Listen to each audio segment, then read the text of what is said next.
घरातला हरामखोर महाराज. आई तुमच्या काय आडनाव? माहित जोड बोला. शशिकला नामदेवराव इंगळे. शशिकला म्हणजे तुमच्यात अनेक कला आहे.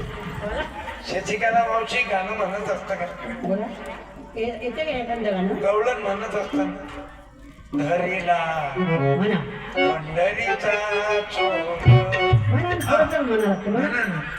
हा काही येत म्हणा करू शकता. बरं जाऊ द्या. पण तुम्ही काय साठी आले? इतका पैसा मालक मरून पावला म्हणते पण आम्ही वाण वाटतो. कुंकू लावतो.